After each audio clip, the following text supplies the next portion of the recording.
नमस्ते, तपाईँ हेर्दै हुनुहुन्छ अहिले शुभदीप च्यानल र म आज तपाईलाई पैसा कमाउने 5 सूत्रहरू बताउन गइरहेको छु। साच्चै तपाईले यसलाई ध्यान दिनुस्, मनन गर्नुस् र आफ्नो जीवनमा लागू गर्नुस्। यदि भयो भने तपाईले पक्कै पनि पैसा कमाउने सूत्रहरू सिक्नुहुनेछ। आज विश्वमा धेरै धनी मानिसहरू छन्, तिनीहरू त्यतिकै धनी भएका होइनन्। साच्चै सफलता छ त्यसको पछाडि, मेहनत छ, ऋण छ, लगानी छ, समय दिएका छन् र उनीहरू धनी भएका छन् भने हामी पनि धनी हुन सक्छौं। त्यसको लागि हामीले के गर्नुपर्छ, कस्तो कस्तो सूत्रहरू चाहिन्छ र हामी साच्चै नै धनी बन्न सक्छौं भन्ने कुरा म तपाईहरुलाई सिकाउन गइरहेको छु, आज बताउन गइरहेको छु। तपाईहरु जस्ट यसलाई फलो गर्नुस्, सुन्नुस् र हाम्रो यस शुभदीप च्यानललाई सब्स्क्राइब गरिदिनुस्। यो भिडियो मन परेमा शेयर पनि गरिदिनुस्, कमेन्ट पनि गरिदिनुस्। सबैभन्दा सुरुमा यो संसारमा सबैभन्दा धेरै धनी व्यक्ति भनेको जम्मा 5% छन् भने बाँकी 95% चाहिँ असफल व्यक्ति छन् अथवा उनीहरू चाहिँ गरिब नै छन्। किनकि उनीहरूले भोलिको एउटा भिजुअलाइजेसन गर्न सक्दैनन्। ताकि पैसा किन कमाउने, काम किन गर्नुपर्छ, पैसाको महत्त्व मानिसको जीवनमा किन छ भन्ने कुराहरू उनीहरूलाई खास थाहा छैन। त्यसले गर्दा आज कमाए आजै सक्ने, भोलि कमाए भोलि सक्ने, अझ भनौँ एउटा रोयल स्टाइल टाइपको चाहिँ नि लाइफ बिताउने, पैसा त कमाउने तर धेरैभन्दा धेरै पैसा खर्च गर्ने गर्यो भने पनि सायद त्यो मान्छे पनि धनी बन्न सक्दैन। फर्स्टमा म तपाईहरुलाई 1 नम्बरमा बताउन गइरहेको छु पैसा कमाउने सूत्र मध्येमा टाइम यानी कि समय। तपाई कुनै पनि कुरालाई समय दिनुहुन्छ, जस्ट मेहनत गर्नुहुन्छ, त्यो कामप्रति तपाई फोकस गर्नुहुन्छ, भनेको समयमा तपाई त्यो ठाउँमा पुग्नुहुन्छ अथवा त्यो मिटिङमा तपाई एटेन्ड हुनुहुन्छ र तपाईले गर्न खोजेको काममा सबैले सहभागी जनाएका छन् भने मात्रै तपाई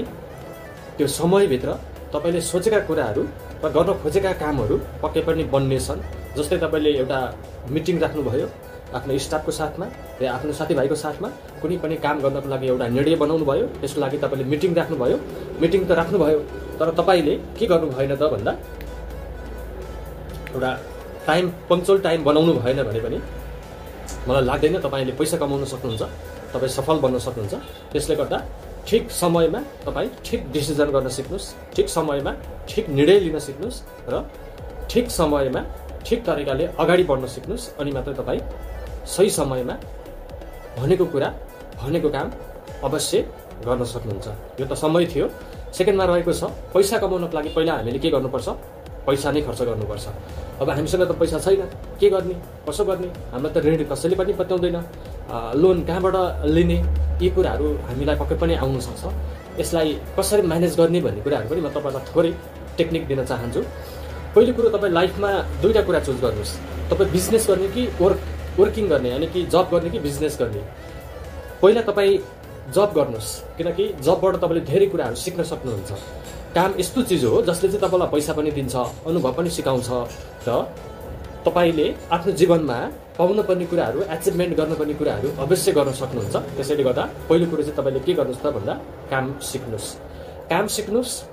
त्यसबाट आएको इन्कमले तपाईँले के गर्नुहोस् त होला, एकै महिनामा तपाईँले धेरै पैसा कलेक्सन गर्न नसक्नु होला, तपाईँले धेरै मनी आर्जन गर्न नसक्नु होला या मनीलाई बुम बनाउन नसक्नु होला, तर निरन्तर तपाईँले 8-10 महिना 1 वर्ष जति चाहिँ जागिर खानुभयो अथवा अरूको काम गर्नुभयो भने बल्ल तपाईँले के गर्न सक्नुहुन्छ, थोरै भए पनि पैसा कलेक्ट गर्न सक्नुहुन्छ। त्यो पैसाले तपाईँले सानो बिजनेस गर्न सक्नुहुन्छ र त्यही बिजनेसलाई बढाउँदै लगेर तपाईँले ठुलो बनाउन सक्नुहुन्छ र ऋण लिन सक्नुहुन्छ। अब ऋण कसरी पाइन्छ भन्नु होला, तपाईँसँग थोरै क्यापिटल छ, तपाईँले थोरै जग्गामा लगानी गरेर राख्नु भएको छ या तपाईँले थोरै पैसा सेभिङ गरेर फिक्स्ड डिपोजिटमा राख्नु भएको छ, 2-4 लाख, 8-10 लाख, 5-10 लाख पैसा तपाईँको साथमा छ भने तपाईँलाई त्यो ऋण जसले पनि पत्याउँछ। तपाईँसँग केही पनि छैन भने कसैले पनि तपाईँलाई ऋण पत्याउँदैन। त्यो कारणले गर्दा पहिला तपाईँ आफूमा इन्डिपेन्डेन्ट बन्नुहोस्, त्यसपछि धेरथोर पैसा कलेक्सन गर्नुहोस्, त्यसपछि तपाईँले ऋण खोज्नुहोस् र ठुलो व्यापारमा हात लगाउनुहोस्। ठुलो व्यापारमा तपाईँले लगानी गर्नुहोस्, मेहनत गर्नुहोस्, त्यसमा धैर्यता लिन सिक्नुहोस्। ताकि व्यापार भनेको आज जानुभयो बजारमा कुनै पनि वस्तु सेल्स गर्नको निम्ति या कुनै पनि वस्तु तपाईँले आफ्नो पसलमा, आफ्नो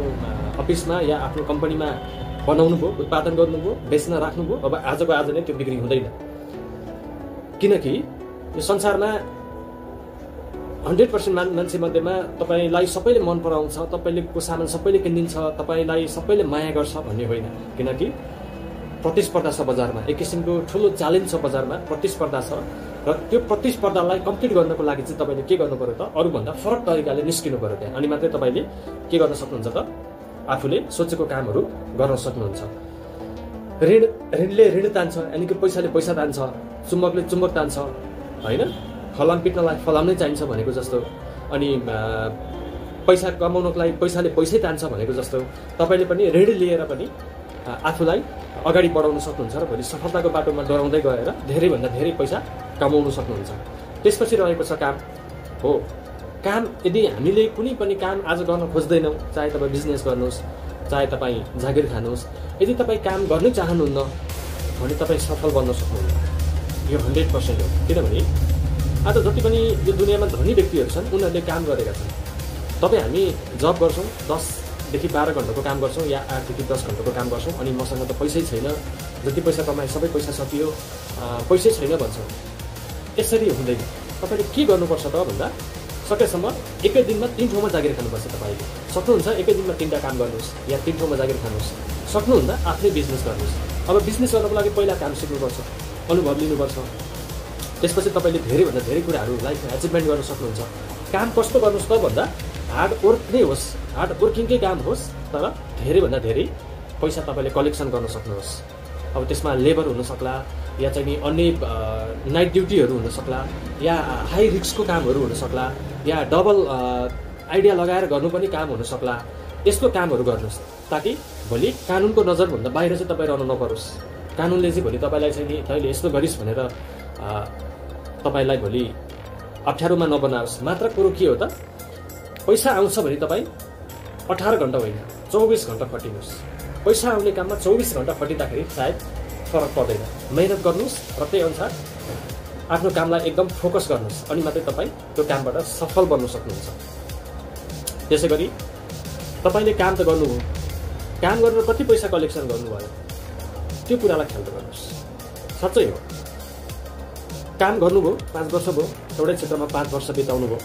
लाइफमा केही पनि प्रगति छैन भने या तपाईँले केही पनि एचिभ गर्न सक्नु भएको छैन जति कमाउनु भएको छ त्यसको डबल खर्च गर्नु भएको छ भने फेरि तपाईँले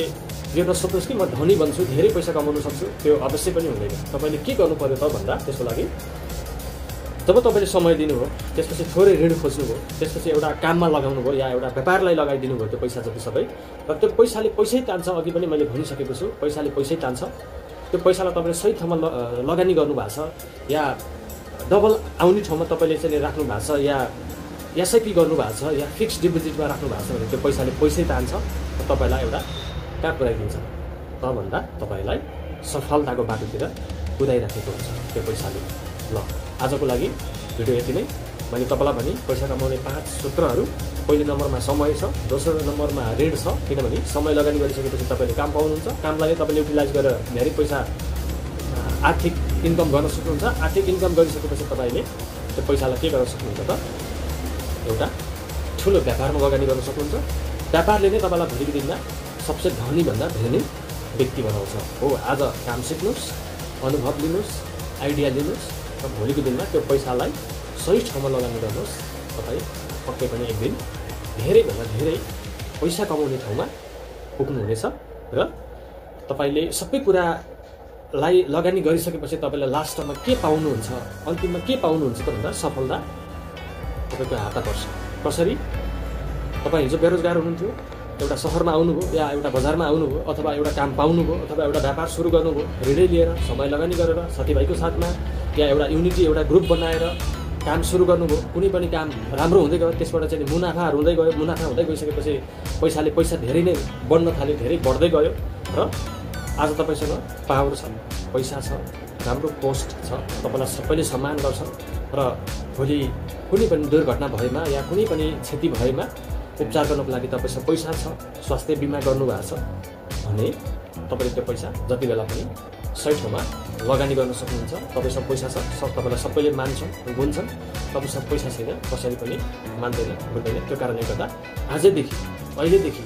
मेहनत गर्न सिक्नुहोस् म भोलि गर्छु पर्सि गर्छु पछि गरौँला यो खालको सोचाइ तपाईँ राख्नुहुन्छ भने फेरि तपाईँले लाइफमा कहिले पनि प्रगति गर्न सक्नुहुन्छ साँच्चै नै मेहनत गर्नुहोस् सफलता एक दिन हात परि छाड्छ